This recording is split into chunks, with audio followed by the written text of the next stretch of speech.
Hello, this is Sarah Brash. Welcome back to my channel. So this video is going to be about something that happened basically yesterday and somewhat today on Twitter in particular. So I am the entirely innocent victim of the living or napping while black hate crime hoax at Yale, and what you might find shocking is that the Yale administration very obviously falsely accused me of racial harassment, even though my advisors, and in particular my one advisor in the Yale philosophy department, I'm in the PhD program in philosophy at Yale, and I work on the philosophical foundations of law. So my one advisor is Jason Stanley.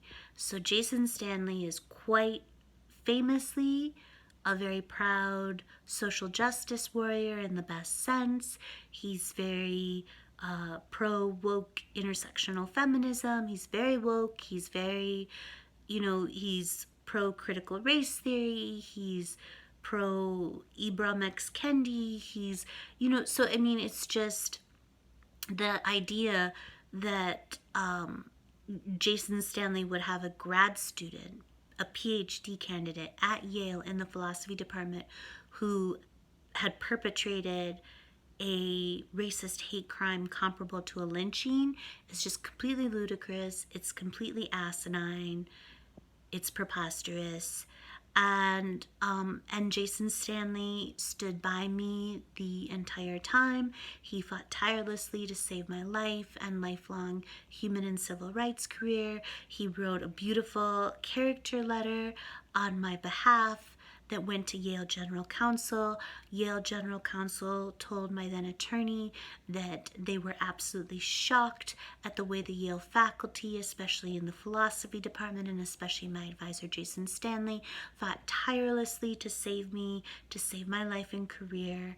And so, of course, I absolutely adore Jason Stanley. He is a wonderful person. He's a brilliant scholar. He is a man and scholar of principles and integrity. He has never faltered in his support for me.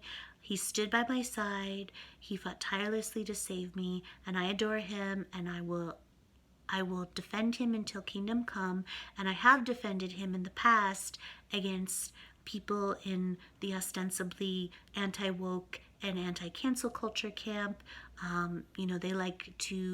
He is a much sought after target for moral outrage mobs on Twitter, on social media. He receives death threats all the time, threats of violence. There have been periods where he's had to, lock his account. I believe his account is locked right now. Where he's worried about his safety, the safety of his family, etc. So, quite serious. He was basically canceled a few years ago, on Twitter, and was inundated, was deluged by, social media moral outrage mobs who people tried to get him fired all the time, tried to destroy his life all the time. So anyway, that's the backstory. So, Jason basically just said that, which I guess is just a simple fact, that there basically hadn't been a tenure track professor of color, a black professor in the philosophy department. I want to say a black professor. It was specifically, he said, a black professor. There hadn't been one in like 30 years. And, that the last one, I guess, was it Appia, and it was like in 86 or something like that. Okay, I could be misspeaking there, but apparently, and that there's never been a tenured black professor in the philosophy department at Yale. And so he was just making the point that when people talk to him about how, wokeism and woke tyranny is, has overrun, in particular the philosophy department at Yale, that simply cannot be the case, because look at the facts. There's never been a black tenured professor in the philosophy department at Yale, and there hasn't been even a tenure track professor for decades. So Nick Christakis, who was famously berated by students, particularly black students at Yale a few years ago. And that became he didn't get canceled, but he was, the subject of much, ridicule and condemnation, as was his wife, Erica Christakis, who no longer works at Yale. Nicholas Christakis still does. And so anyway, and he is a professor, and I think that did he just get named a Sterling Professor, or he just received some award at Yale that is very prestigious. So anyway, not too long ago, maybe a year ago or whenever it was.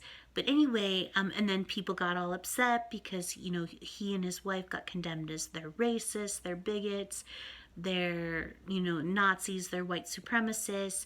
And probably most people are familiar with this. I won't delve too deeply into it. But it was the issue about his wife sending out the email about saying, it's ridiculous to get so upset about cultural appropriation at Halloween.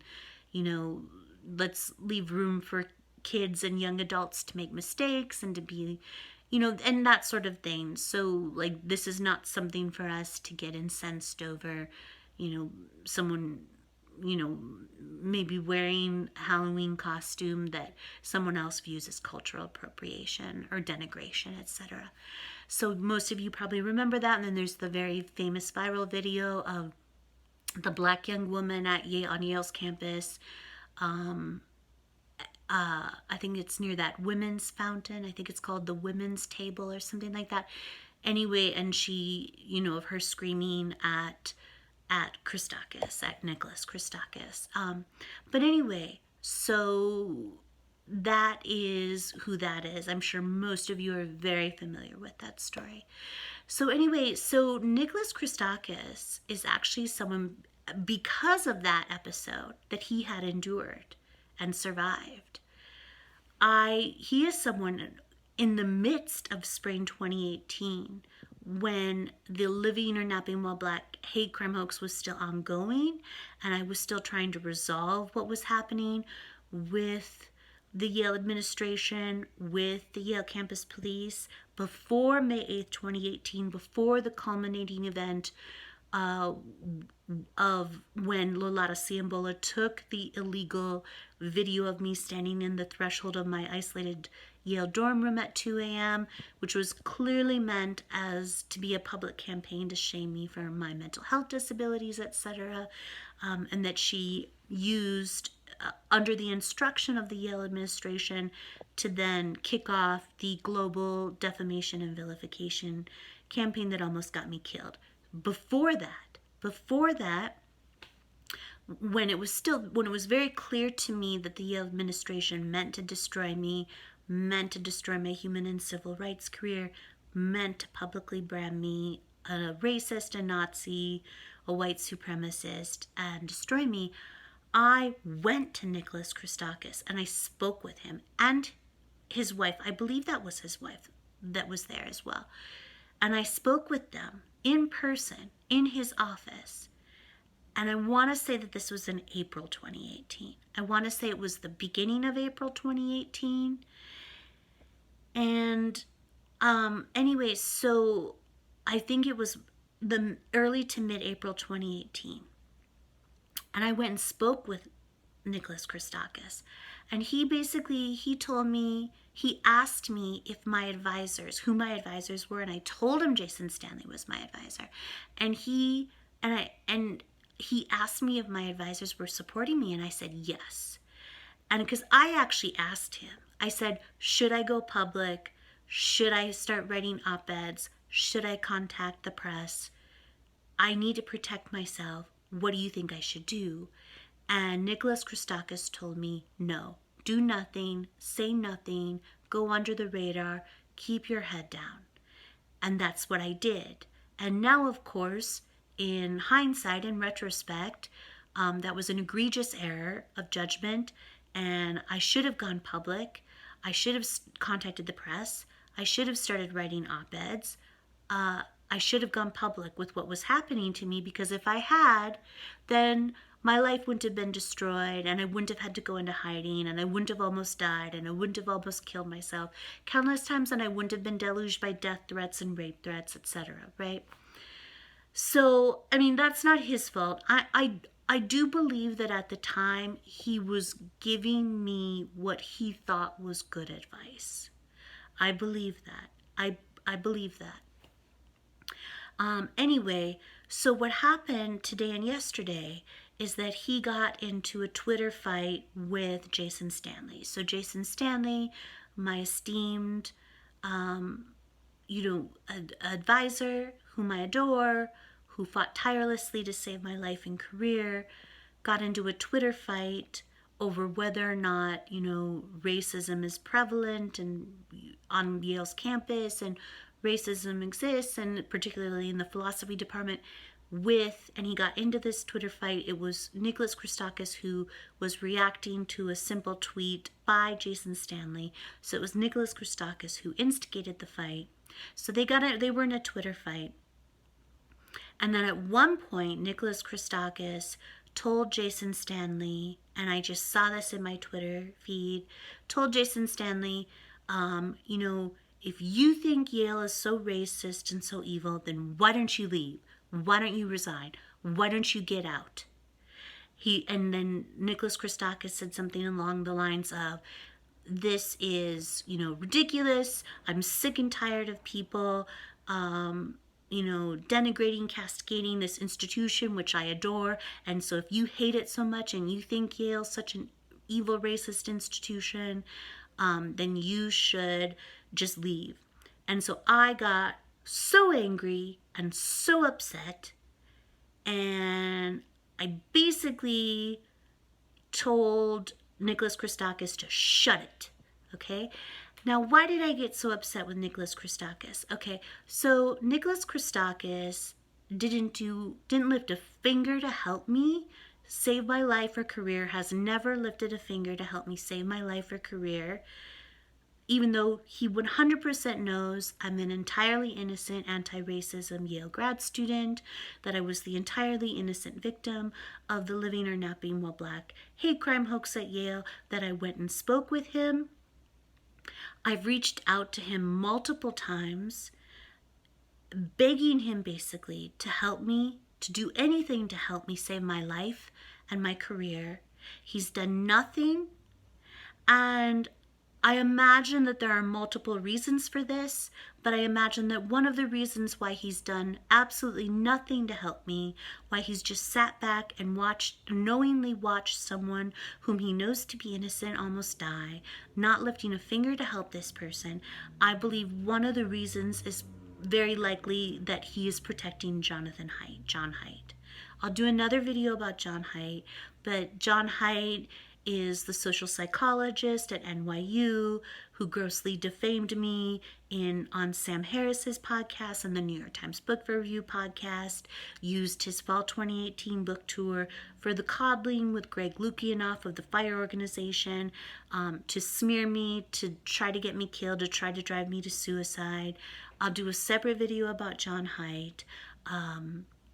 His defamation campaign against me to drive me to suicide is ongoing. He's just taking it behind the scenes. I've recently discovered proof of that. I'll do another video about John Haidt. I believe that maybe one of the reasons why Nick Christakis has never lifted a finger to try to help me save my life is because he's protecting John Haidt. Okay. So, also, he's not the only one. I've been very public, I've been very vocal that there are many persons in the anti-woke and anti-cancel culture camp who have either participated in the witch hunt against me or who sat back and watched me almost die and did nothing. A large number of the Harper's Letter signatories, of course, Nick Christakis was one, John Haidt was one of the Harper's Letter signatories. Many of these persons have either participated in the witch hunt that almost got me killed, or they just sat back and knowingly watched an innocent almost die and did nothing. And it's, you know, for a lot of them, I think it's about protecting John Haidt. I also think it's because I was one of the early victims of cancel culture, and they thought I was, you know, a good, poor white trash interloper sacrificed to the woke gods to protect and advance their careers and their livelihoods. So I think there are a lot of issues. I think some people were using me as a proxy to actually attack my, you know, quote unquote woke advisors at Yale, and maybe in particular Jason Stanley, because, you know, he's such a lightning rod. So I think there's a lot of reasons for this. I think probably the main reason why Nicholas Christakis didn't lift a finger to help me save my life and didn't care if I died is, well, he's probably protecting John Haidt. He probably also, it's pretty obviously abhors Jason Stanley, so was probably happy to use me as a proxy to attack Jason Stanley, and didn't care if an innocent anti-racism Yale grad student died in the process. So anyway, so that's why I was so upset.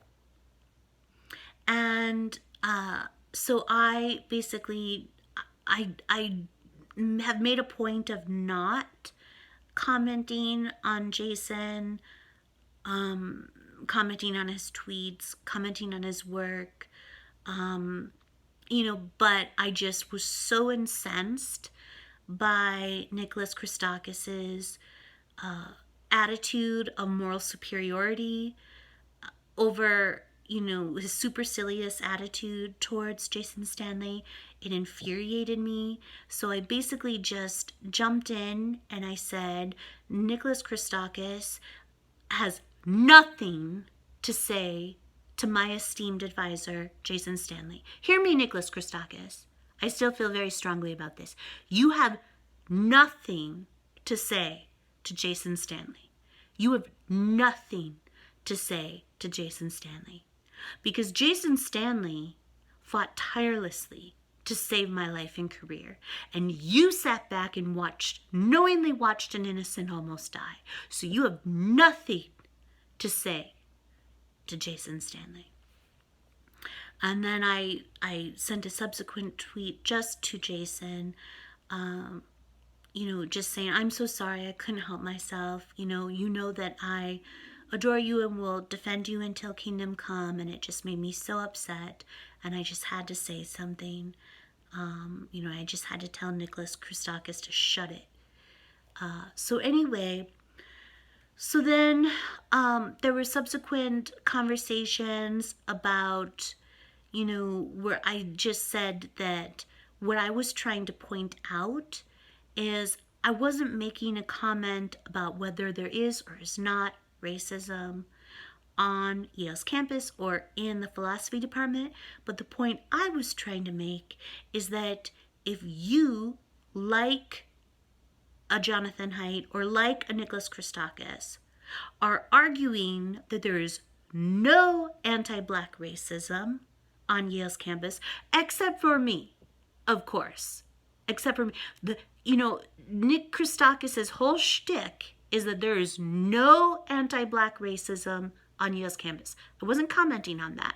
What I was commenting on the fact is, and Nick Christakis never said except for me, but that was made blatantly, egregiously, obviously clear, profoundly clear, perfectly clear when he sat back and did absolutely nothing, when he knew I was entirely innocent, didn't lift a finger to help me save my life or career, was perfectly content to sit back and watch me die. So it's perfectly clear that, you know, his position is that there's no anti-Black racism on Yale's campus, except for me.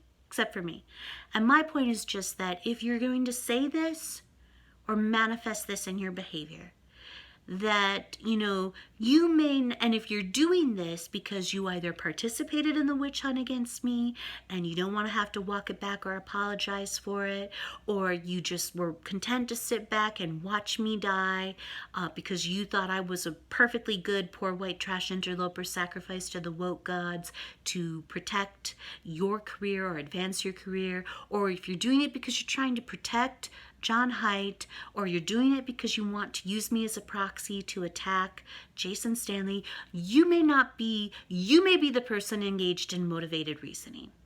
You may not be as principled as you imagine.